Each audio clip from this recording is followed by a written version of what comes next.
What's up, guys? Blade Master here. This is game 2 of the 5 between the Prussian Prince and Orgy, the man who loves orgies, or Getrix of Agartha. As you can see here, let's take a guess. Judging by the factions that these players have picked before, and judging by the massive axes on these units, and judging by these dudes, you can guess what Orgetrix has taken. Yep, it is the Franks. No, just kidding. It's the Burgundians. And let's see what Prussian Prince has taken. These guys look familiar. Yep, it's the Huns. Huns versus Burgundians is it's a strange matchup, but one that could be won by Prussian Prince if Orgetrix pulls a Prussian Prince game 1, in that he doesn't use his Burgundian axemen to charge and to support quick enough. A shit ton of step bows. 1, 2, 3, 4, 5, 6 step bows. Whoa, noble step cataphracts. 4 noble step, 2 regular step. No, 5 noble step, 1 regular step cataphract. 6 UR warriors, 1 step chieftain, and 1 step mounted bows. This is a very surprising build from Prussian. And it's definitely, I'm very, very disappointed, since this is not nearly as MLG as an MLG Hunnic army is capable of. Bringing cheaper shock cavalry and just bringing a shit ton more Uars and chosen Uars and the step tribe and a couple of step tribes people with some Bosphorian warriors, that would have been the way to win this, I think. I mean, I don't know, he could very easily win this still, but I don't think this is the ideal army, because what's the point of bringing noble step cataphracts? They're going to lose to royal lances either way. They do have discipline and encourage though, and the Uars lack morale. That's their single biggest weakness, I think. And yeah, you know what? Shout out to my, I'm gonna shout myself out. Shout out to my UR Warriors review video. You guys should check that out if you haven't. So the Step Noble Cataphract, I think, still is kind of too much money spent on a shock cavalry unit that's going to get trampled by royal lances either way. So instead of that, he could have brought some cheap shock cavalry to just eat the charge, and then come in with your UR warriors and chosen URs, who are definitely way superior than the Burgundian axemen. That's it. Let's see how this game faces off. It's a very tentative start to game 2. I think both the players are slightly nervous after the goings on in game 1. Game 1 was a very tense match, I would say, and I think Prussian Prince was slightly while Orgetrix's victory was well deserved, I think that Prussian Prince is slightly unlucky not to have won, because he had a shit ton of scattershot slingers with a lot of ammo, and all Orgetrix had were Elite Agathosai, and Elite Agathosai don't have shields, and they would have gotten shot to pieces. That said, I mean, yeah, the fault lied in Prussian Prince, because he didn't support his cavalry quick enough at all. Step bows somehow winning the skirmish engagement against scattershot hurlers. How does that make sense? Oh, because there were 6 step bows to the 4 scattershot, I believe. Still some Germanic archers, whom Orgetrix should probably keep behind, because they can play a pretty important role in this game. Especially if he gets some charges on the Uars. The Uars' lack of morale would probably come into play. With Flaming Shot and the fear effect of Royal Lances with the Burgundian Axemen. That could be an interesting dynamic for Orgetrix to pursue. 57 morale on UR Warriors, and that's because of the encourage ability of the Noble Step Cataphracts. I guess you really can't discount that. Also, he's got a Step Chieftain, which is interesting to see. I would maybe suggest bringing a Step Warlord instead. Well, the Step Chieftain is definitely a very good unit to bring as well. The step bows basically have no ammo left, but they will still play a pretty important role if Prussian Prince uses them right, in that they can be the much needed meat shields that would be the key to Prussian Prince's victory. Let's see if he does that. So here step bows going to turn around and charge into the Germanic archers, which is very, very smart, or at least pursue them. And looks like there's going to be a straight up charge from the Noble Step Cataphracts. Oh, what is going on here?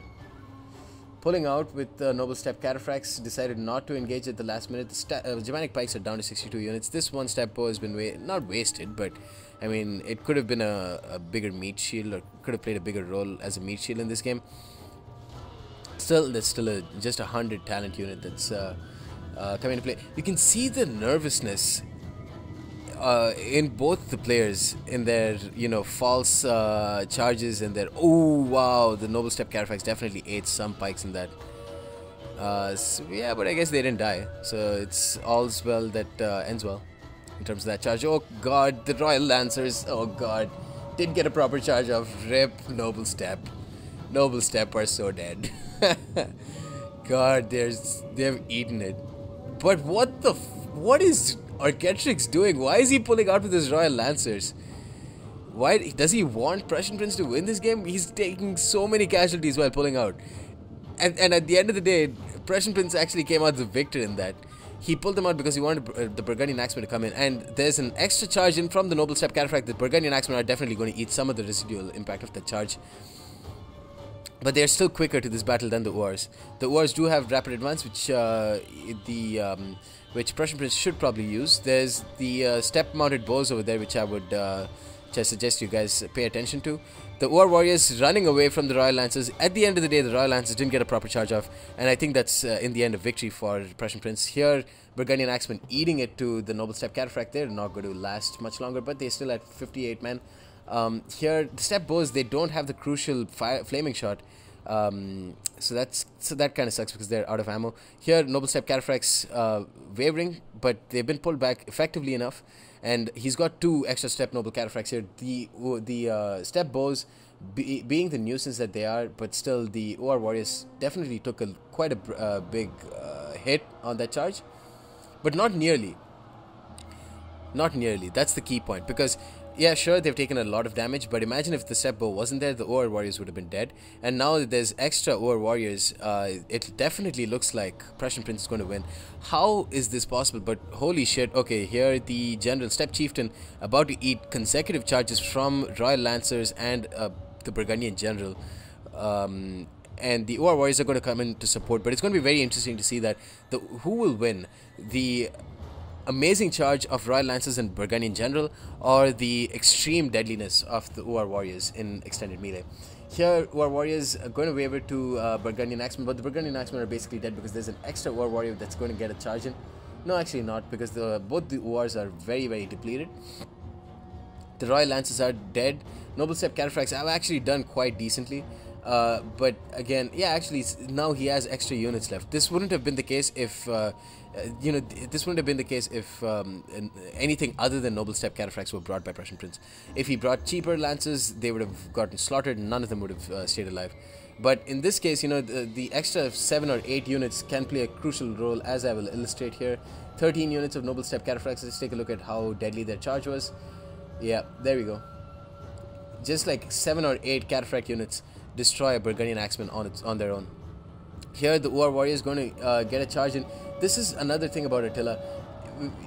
They're getting a rear charge, but not enough units are hitting.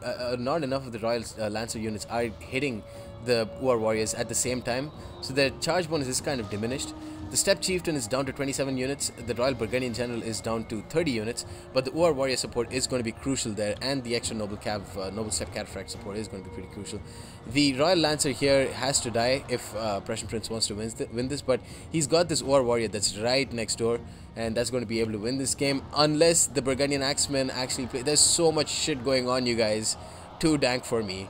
The enemy general is dead, so Argetrix's general is dead. Argetrix has lost this game. Well played to Argetrix, well played to Prussian Prince. This was a very exciting game. And the Hunnic mounted bow going to make their presence felt in super late game. 136 kills. Haven't used more than a couple of volleys. And that is the state of Attila, where you use your archer cavalry more effectively by using them in melee than by actually letting them shoot the arrows.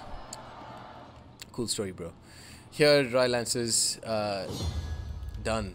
Wow. So we've seen the Alans beat the Burgundians, and now we've seen the Huns beat the Burgundians.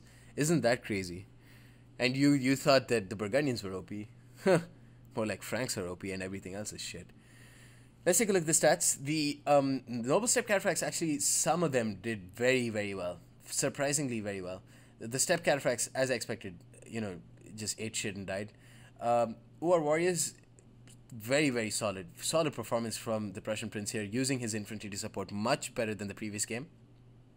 and the step bows getting it, just slaughtering the scatter shot hurlers, which is actually, you know what, that was very very well done by the Prussian prince, because the scatter shot hurlers would have made the noble step cataphracts go slower on the charge, reduce their charge bonus, and that wasn't the case because the scatter shot hurlers were dead, which meant that you know it meant a more level playing field for the noble step cataphracts, and they actually did pretty decently. The Royal Lancers actually did okay, and so did the Burgundian Axemen. Yeah, I mean, there's nothing much that I can say. It was a very, very close game between two very similarly skilled players. Anyways, guys, that's the end of this battle. Hope you enjoyed.